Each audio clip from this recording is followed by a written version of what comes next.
नवमी तिथि बबुआ जनम लेल चैता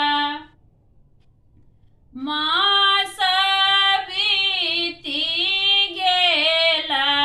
रे लालन रे बड़ हे बरस